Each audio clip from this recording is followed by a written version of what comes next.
ಮತ್ತೊಮ್ಮೆ ಸ್ವಾಗತ. ನಮ್ಮ ಇವತ್ತಿನ ರೆಸಿಪಿ ಝುಣ್ಕಾ. ಕಡಲೆ ಹಿಟ್ಟನ್ನು ಉಪಯೋಗಿಸಿಕೊಂಡು ಮಾಡುವಂತ ಸೈಡ್ ಡಿಶ್. ಮಹಾರಾಷ್ಟ್ರದ ರೆಸಿಪಿ ಇದು. ಜೋಳದ ರೊಟ್ಟೆ ಜೊತೆಗೆ ತುಂಬಾ ಚೆನ್ನಾಗಿರುತ್ತೆ. ಮಹಾರಾಷ್ಟ್ರದಲ್ಲಿ ಝುಣ್ಕಾ ಭಾಕರ್ ಅಂತಾನೆ ಹೇಳ್ತಾರೆ. ಆದ್ರೆ ನಾವು ಚಪಾತಿ, ಪೂರಿ ಜೊತೆ ಸಹಿತ, ಫುಲ್ಕಾ ಜೊತೆಗೆ ಸಹಿತ ಇದನ್ನ ಮಾಡಬಹುದು. ತುಂಬಾ ಚೆನ್ನಾಗಿರುತ್ತೆ. ಹೇಗ್ ಮಾಡೋದು ಅನ್ನೋದನ್ನ ನೋಡೋಣ. ಏನೇನ್ ಬೇಕು ಅನ್ನೋದನ್ನ ನೋಡ್ಕೊಳ್ಳೋಣ. ಅರ್ಧ ಕಪ್ ಕಡಲೆ ಹಿಟ್ಟು, ಒಂದು ದೊಡ್ಡ ಈರುಳ್ಳಿ ಚಿಕ್ಕದಾಗಿ ಹೆಚ್ಚಿಕೊಂಡಿರೋದು, ಒಂದು ಮಧ್ಯಮ ಗಾತ್ರದ ಟೊಮೆಟೊ ಸಣ್ಣದಾಗಿ ಹೆಚ್ಚಿಕೊಂಡಿರೋದು, 2 ಟೇಬಲ್ ಸ್ಪೂನ್ ಕೊತ್ತಂಬರಿ ಸೊಪ್ಪು ಸಣ್ಣದಾಗಿ ಹೆಚ್ಚಿಕೊಂಡಿರೋದು, 2 ಟೀ ಸ್ಪೂನ್ ಶುಂಠಿ, ಹಸಿಮೆಣಸು ಹಾಗೂ ಬೆಳ್ಳುಳ್ಳಿ ಪೇಸ್ಟ್. ಇಲ್ಲಿ ನಾನು ಅರ್ಧ ಇಂಚು ಶುಂಠಿ, 2 ಹಸಿಮೆಣಸು ಹಾಗೂ 4 ಎಸಳು ಬೆಳ್ಳುಳ್ಳಿಯನ್ನು ಉಪಯೋಗಿಸಿದ್ದೀನಿ. ಬೆಳ್ಳುಳ್ಳಿ ಸೇರದೆ ಹೋದರೂ ಬೆಳ್ಳುಳ್ಳಿಯನ್ನ ಸ್ಕಿಪ್ ಮಾಡಬಹುದು. 1 ಟೀ ಸ್ಪೂನ್ ಸಾಸಿವೆ, 1 ಟೀ ಸ್ಪೂನ್ ಉದ್ದಿನಬೇಳೆ, ಅರ್ಧ ಟೀ ಸ್ಪೂನ್ ಜೀರಿಗೆ, ಅರ್ಧ ಟೀ ಸ್ಪೂನ್ ಅರಿಶಿಣ ಪುಡಿ, ಅರ್ಧ ಟೀ ಸ್ಪೂನ್ ಮೆಣಸಿನ ಪುಡಿ. ಇದು ಆಪ್ಷನಲ್. ನೀವು ಹಸಿಮೆಣಸಿನ ಖಾರ ಸಾಕು ಅಂತಾದ್ರೆ ಮೆಣಸಿನ ಪುಡಿಯನ್ನ ಬಿಟ್ಬಿಡಬಹುದು. ಎಕ್ಸ್ಟ್ರಾ ಖಾರ ಬೇಕು, ಸ್ವಲ್ಪ ಖಾರ ತಿನ್ನೋದು ಅಂತಾದ್ರೆ ನೀವು ಮೆಣಸಿನ ಪುಡಿಯನ್ನ ಹಾಕೊಳ್ಬಹುದು. 2 ಚಿಟಿಕೆ ಇಂಗು, 2 ಟೇಬಲ್ ಸ್ಪೂನ್ ಎಣ್ಣೆ, ರುಚಿಗೆ ತಕ್ಕಷ್ಟು ಉಪ್ಪು. ಈಗ ಮೊದಲಿಗೆ ನಾನೊಂದು ಬಾಣಲೆಯನ್ನ ಕಾಯಕ್ಕೆ ಇಟ್ಕೊಂಡಿದ್ದೀನಿ. ಇದಕ್ಕೆ ನಾವು ಕಡಲೆ ಹಿಟ್ಟನ್ನು ಹಾಕಿ ಇದನ್ನ 2 ರಿಂದ 3 ನಿಮಿಷ ಹಾಗೇನೆ ಡ್ರೈ ರೋಸ್ಟ್ ಮಾಡಬೇಕು. ಈ ಸ್ಟೆಪ್ ಆಪ್ಷನಲ್. ನೀವು ಇಷ್ಟ ಇದ್ರೆ ಮಾಡಬಹುದು.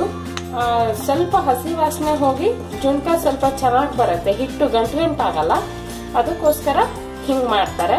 ಇಲ್ಲ ಅಂದ್ರೂ ನೀವು ಡೈರೆಕ್ಟ್ ಆಗಿ ಕಡಲೆ ಹಿಟ್ಟನ್ನು ಸಹಿತ ಉಪಯೋಗಿಸಬಹುದು.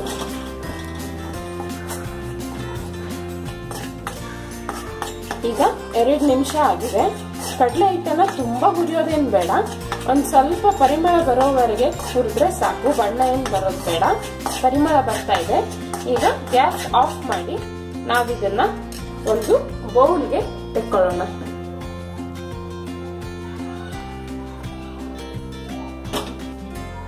ಈಗ ಇದು ಸ್ವಲ್ಪ ತಣ್ಣಗಾಗೋದಕ್ಕೆ ಬಿಡೋಣ. ಈಗ ಕಡಲೆ ಹಿಟ್ಟು ತಣ್ಣಗಾಗಿದೆ. ಈಗ ನಾವಿದಕ್ಕೆ 1 ಕಪ್ನಷ್ಟು ನೀರನ್ನು ಹಾಕಿ ಗಂಟಿಲ್ದ ಹಾಗೆ ಮಿಕ್ಸ್ ಮಾಡ್ಕೊಳ್ಳೋಣ. ಅಂದ್ರೆ ಅರ್ಧ ಕಪ್ ಕಡಲೆ ಹಿಟ್ಟು ತಗೊಂಡಿದ್ರಿಂದ 1 ಕಪ್ ನೀರು ಹಾಕಿದೀನಿ.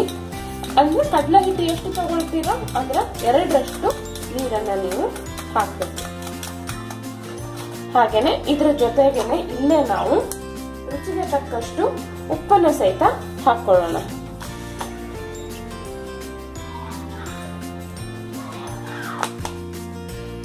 ಸರಿಯಾಗಿ ಮಿಕ್ಸ್ ಮಾಡ್ಕೊಳ್ಳಿ. ನಿಮ್ಗೆ ಸ್ವಲ್ಪ ತೆಳ್ಳಗಿರೋ ಝುಣ್ಕಾ ಬೇಕು ಅಂತಾದ್ರೆ ನೀವು ಇನ್ನೂ ಒಂದು 1/4 ಕಪ್ ನೀರನ್ನ ಎಕ್ಸ್ಟ್ರಾ ಹಾಕೊಳ್ಬಹುದು. ಈಗ ನೆಕ್ಸ್ಟ್ ನಾನು ಅದೇ ಬಾಣಲೆಯಲ್ಲಿ ಎಣ್ಣೆ ಬಿಸಿ ಮಾಡೋದಕ್ಕೆ ಇಟ್ಕೊಂಡಿದ್ದೀನಿ. ಎಣ್ಣೆ ಕಾದ ತಕ್ಷಣ ನಾವಿದಕ್ಕೆ 1 ಟೀ ಸ್ಪೂನ್ ನಷ್ಟು ಸಾಸಿವೆ, 1 ಟೀ ಸ್ಪೂನ್ ನಷ್ಟು ಉದ್ದಿನ ಬೇಳೆಯನ್ನ ಹಾಕೋಣ. ಜೊತೆಗೇನೆ ಅರ್ಧ ಟೀ ಸ್ಪೂನ್ ನಷ್ಟು ಜೀರಿಗೆಯನ್ನ ಹಾಕೊಳ್ಳೋಣ. ಸಾಸಿವೆ ಸ್ವಲ್ಪ ಚಿಟಪಿಟ ಅನ್ನೋ ತನಕ ಕಾದು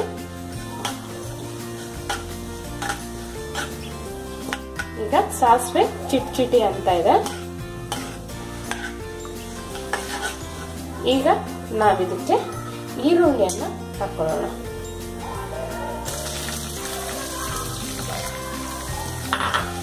ಈರುಳ್ಳಿಯನ್ನ ಒಂದು 2 ರಿಂದ 3 ನಿಮಿಷದವರೆಗೆ ಚೂರು ನಸುಗೆಂಪಾಗೋವರೆಗೆ ಫ್ರೈ ಮಾಡ್ಕೊಳ್ಬೇಕು. ಈಗ ಈರುಳ್ಳಿ ನಸುಗೆಂಪು ಬಣ್ಣಕ್ಕೆ ಬಂದಿದೆ. ಈಗ ನೆಕ್ಸ್ಟ್ ನಾವಿದಕ್ಕೆ ಶುಂಠಿ, ಹಸಿಮೆಣಸು ಹಾಗೂ ಬೆಳ್ಳುಳ್ಳಿ ಪೇಸ್ಟ್ ಅನ್ನ ಹಾಕೊಳ್ಳೋಣ.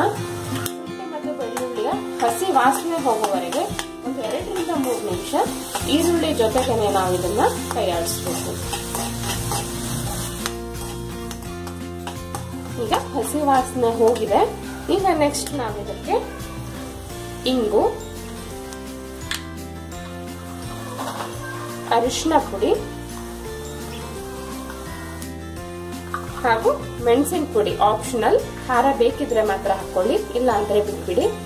ಹಾಕಿ ಕೈ ಆಡಿಸ್ಬೇಕು 2 ಸೆಕೆಂಡ್.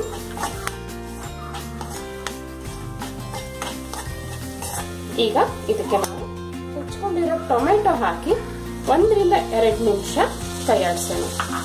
ಟೊಮೆಟೊ ಸ್ವಲ್ಪ ಬೆಂದು ಸ್ವಲ್ಪ ಮೆತ್ತಗಾಗುವವರೆಗೆ ನಾವು ಕೈ ಆಡಿಸ್ಬೇಕು. ಈಗ ಟೊಮೆಟೊ ಸ್ವಲ್ಪ ಮೆತ್ತಗಾಗಿದೆ. ಈಗ ನಾವಿದಕ್ಕೆ ನಾವು ಕಲಸಿಟ್ಕೊಂಡಿರೋ ಕಡಲೆ ಹಿಟ್ಟಿನ ಮಿಶ್ರಣವನ್ನ ಹಾಕಿ ಬೇಗ ಕೈ ಆಡಿಸ್ಬೇಕು. ಯಾಕೆ ಇಲ್ಲ ಅಂತಂದ್ರೆ ಕಡಲೆ ಹಿಟ್ಟು ಗಂಟಾಗತ್ತೆ. ಕಡಲೆ ಹಿಟ್ಟನ್ನ ಗಂಟಾಗ್ಲಿಕ್ಕೆ ಬಿಡದೆ ಹೋದ ಹಾಗೆ ಕೈ ಆಡಿಸ್ಬೇಕು. ಹೀಗೆ ಕೈ ಆಡಿಸ್ತಾ ಒಂದು ಕುದಿ ಬರೋವರೆಗೆ ನಾವು ಇದನ್ನ ಕೈ ಆಡಿಸ್ಬೇಕು.